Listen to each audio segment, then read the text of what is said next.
but they're not really doing anything different. They're just rewarded a couple of things and added a bunch of more,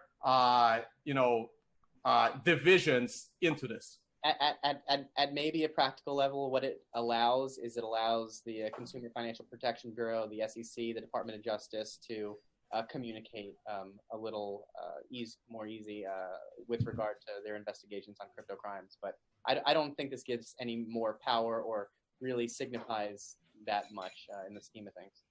Okay, so the other government-related story for us is apparently the Russians Bitcoin is now being blamed along with the Russians for hacking the Democratic National Convention and stealing Hillary's emails. And like, I started reading this, I could not finish reading this because this is so ridiculous. So apparently a Russian government-backed operation that decided, hey, here's a bunch of money. Instead of just using this money to pay people, here's what we're going to do. We're going to waste that money on mining equipment, which is totally stupid. And then we're going to mine Bitcoin, which may or may not be profitable. Then we're going to take that Bitcoin and we're going to convert that Bitcoin back into the same money that the Russians apparently gave us. And that's how we're going to fund the operation. How ridiculous does this sound? Anyone? Feel free to jump in.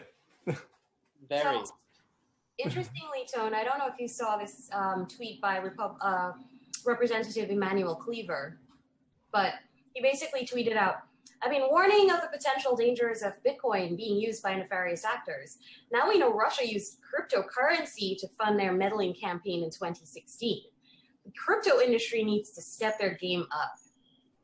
So, of course, Ricardo Spagni responds with, that's nothing. I've been warning people about the dangers of kitchen knives and nobody's listening. So, there was yet another kitchen knife incident where a 14-year-old boy was stabbed several times. Kitchen knives must be dealt with swiftly.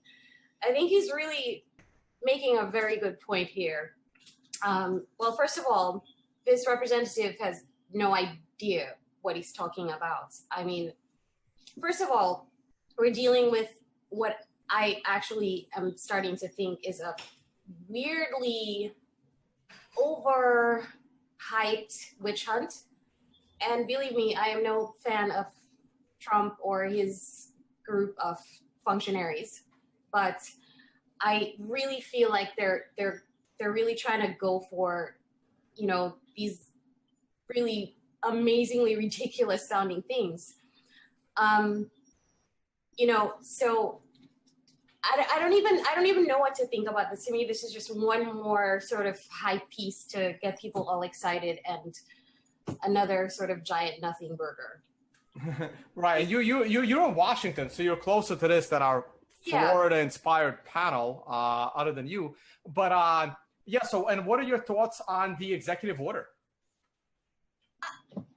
I mean, I don't even look at any executive orders nowadays. There's so many of them being signed and nothing is really happening. There's not really follow-up. I mean, I wish this guy had taken some time to actually read up on Bitcoin and maybe how a blockchain could help solve some of these issues, But I mean, that's just it in a nutshell. I just don't even take this stuff very seriously. I don't know. Maybe that's not what you're looking for. It's not very deep, but that's where I am on this. All right, David, jump in here before we lose you. I'm going to jump in because I got to go to my happy hour. My only thought on this is, can we just be honest that the U.S. is doing this all over the world? Why are we so offended that people are doing it to us? I mean, isn't that the whole purpose of like the CIA, like covert operations, trying to get involved in other people's elections? I mean, I tell this to everybody. I voted liberal Democratic my entire life. I'm no Trump fan either. But I mean, come on, we're surprised that the Russians are trying to infiltrate our news and hack us. We do this all over the world. People do it to us. That's the whole point of being, you're supposed to be better than this.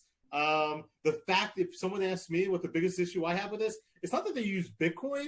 It's the media outlets who believe the false stories that were being sold, and everything else. I can care less. I thought the Bitcoin was a small part of this. The interesting part about the executive order, I got asked this morning to go speak to a group of assistant attorney generals. So I guess they were actually taking it seriously. or that was really coincidental timing.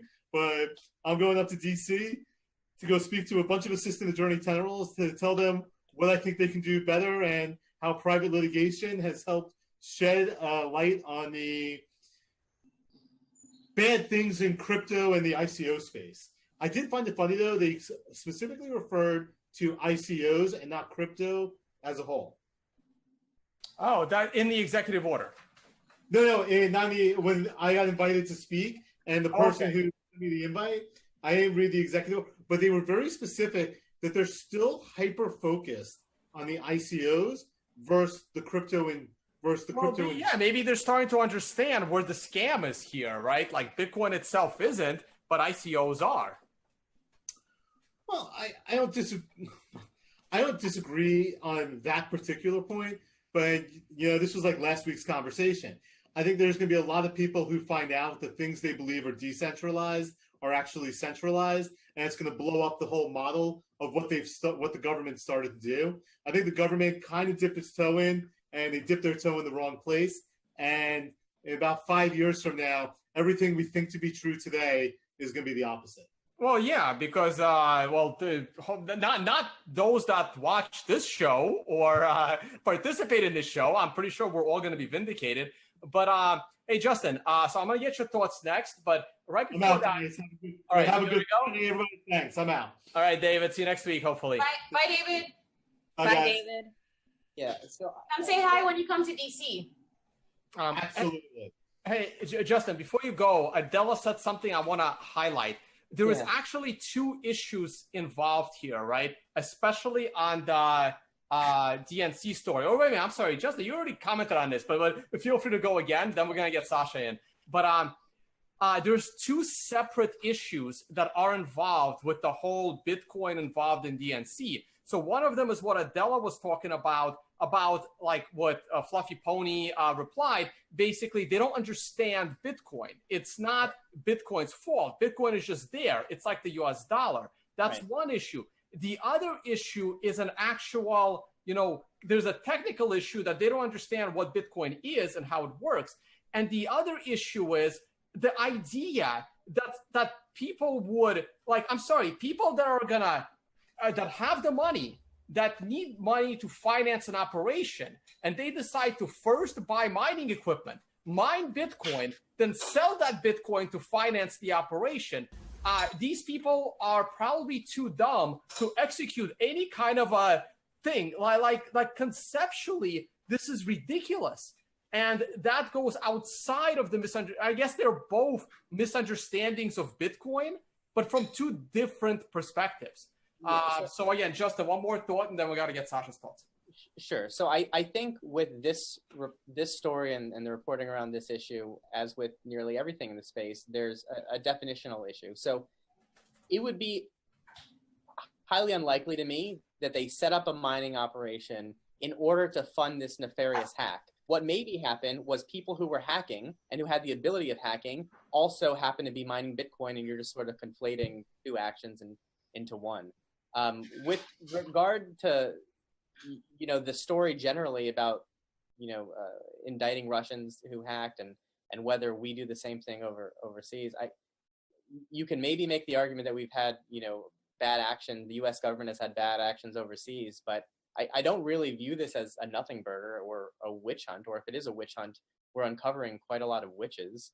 I don't think the Bitcoin or crypto aspect to it is anything remarkable. You can launder and fund bad actions with all sorts of currencies and assets. This gets headlines by linking it to Bitcoin or putting cryptocurrency in a headline, but ultimately I don't know if it results in any policy change or any actual real news because there's crypto involved in the story. I think the story happens to be because of the hack. But yeah, no, that's a good point. I mean, if there were, I personally, I don't understand why Russia would even get involved in this. I understand why Russia would want Trump to win. I was actually in Russia. I was in Moscow when Trump got elected, because I literally flew out to Russia the day after the election I was home when he got elected, but the next day I was going to Russia. And people in Russia were happy that Trump got elected because they know what, they're very familiar with communism. And to a Russian,